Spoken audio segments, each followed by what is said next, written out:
আসসালামু আলাইকুম। ক্লাস 7 এর সুপ্রিয় শিক্ষার্থীবৃন্দ, লার্নিং উইথ এপ্রিয়ার আজকের আয়োজনে তোমাদের সবাইকে স্বাগত জানাচ্ছি। আমরা আজকে আলোচনা করছি তোমাদের ইউনিট 2 এর লেসন 2 এর পার্ট এফ থেকে, এবং আমাদের পেজ নাম্বার হচ্ছে 15।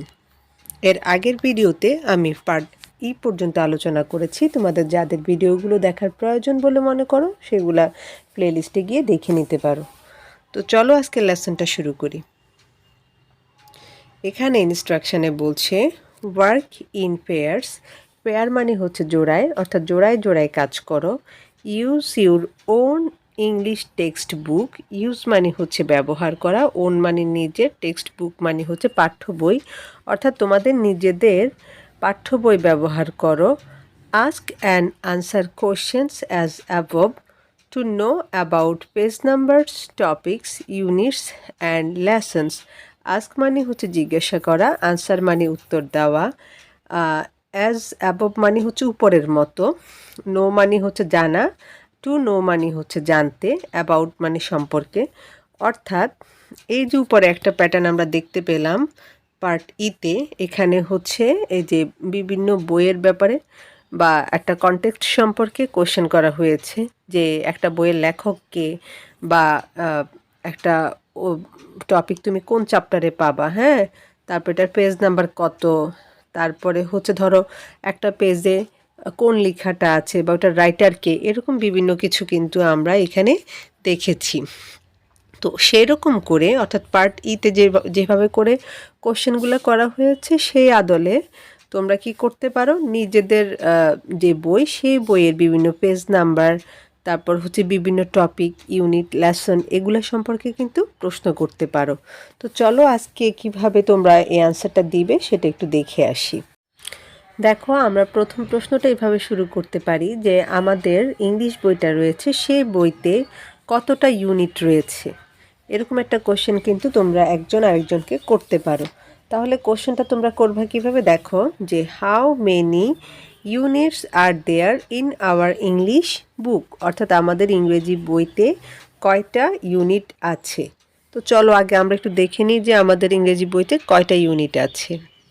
তো দেখো, আমরা যদি আমাদের বইয়ের কন্টেন্টসের যে পেজটা রয়েছে সেখানে চলে যাই, তাহলে দেখতে পাবো এখানে ইউনিট 1 থেকে ইউনিট 9 পর্যন্ত দেওয়া আছে।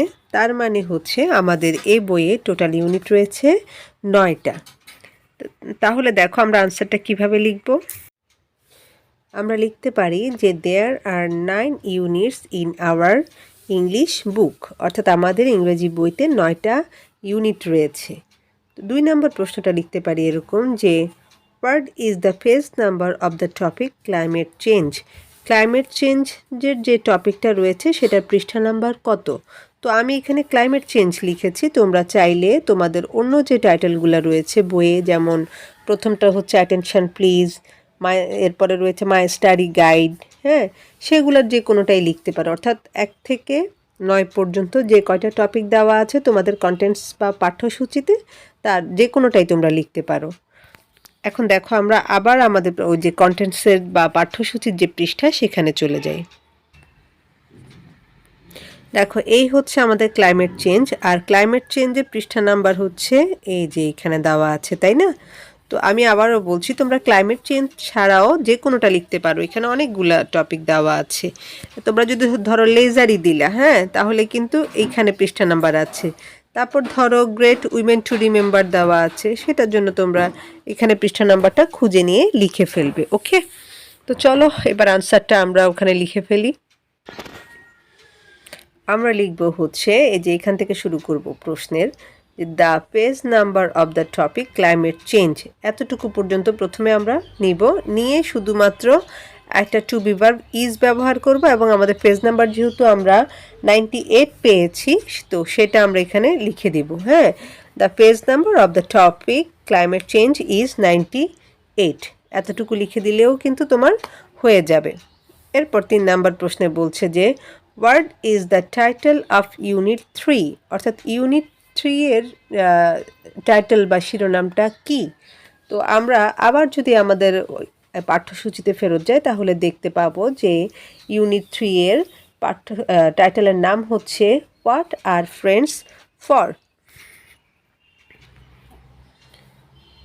এই যে দেখো এখানে হচ্ছে ইউনিট 3 আর এটা টাইটেলটা হচ্ছে, যে টাইটেল আমাদের কিন্তু উপরেই লেখা আছে, টাইটেলটা হচ্ছে হোয়াট আর ফ্রেন্ডস ফর।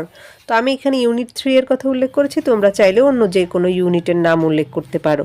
ধরো তোমরা যদি কেউ মনে করো যে তুমি ওখানে ইউনিট 1 লিখবে, তাহলে তার টাইটেলটা হবে অ্যাটেনশন প্লিজ। কেউ যদি মনে করো যে না আমি ইউনিট 2 লিখব, তাহলে তার জন্য টাইটেলটা হবে মাই স্টাডি গাইড। অর্থাৎ এগুলো তোমরা তোমাদের পছন্দ মতো কিন্তু আলাদা আলাদা লিখতে পারো, এটা তোমাদের ব্যাপার। আমি জাস্ট হচ্ছে তোমাদেরকে প্যাটার্নটা দেখিয়ে দিচ্ছি। এটা তোমরা তোমাদের নিজেদের মতো করেও সাজিয়ে নিতে পারো অথবা আমার মতো করেও লিখতে পারো। তারপর দেখো 4 নম্বর প্রশ্ন আমি লিখেছি যে হুইচ ইউনিট কভার্স লেজার, অর্থাৎ লেজার নামের যে ইউনিটটা রয়েছে বা যে টাইটেলটা আমাদের রয়েছে সেটা কত নাম্বার ইউনিটে। তো সেটা ছিল আমাদের 6 নাম্বার ইউনিটে। আমরা আনসারটা লিখেছি এভাবে, দেখো ledger is covered in unit 6, অর্থাৎ লেজার নামে যে টাইটেলটা রয়েছে সেটা হচ্ছে ইউনিট 6-এ রয়েছে। তো তোমরা এই ক্ষেত্রেও লেজারের পরিবর্তে যে কোনোটাই ব্যবহার করতে পারো। আর উত্তরটা আমি কিভাবে খুঁজে পেলাম সেটাও একটু তোমাদেরকে দেখিয়ে দিচ্ছি।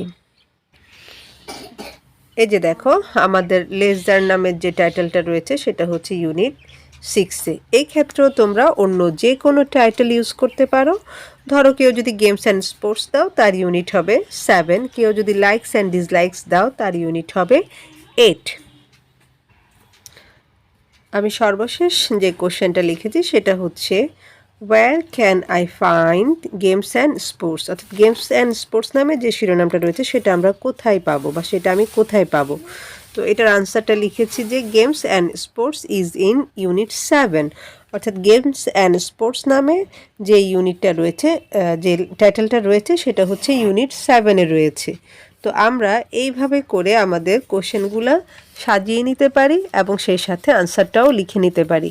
তো আজকের ভিডিওটা আমি এখানেই শেষ করছি। ইনশাআল্লাহ পরবর্তী টপিক নিয়ে খুব শীঘ্রই হাজির হচ্ছি তোমাদের মাঝে। সে পর্যন্ত তোমরা প্রত্যেকেই ভীষণ ভালো থাকো, সুস্থ থাকো আর লার্নিং উইথ AAPR সাথেই থাকো। আল্লাহ হাফেজ।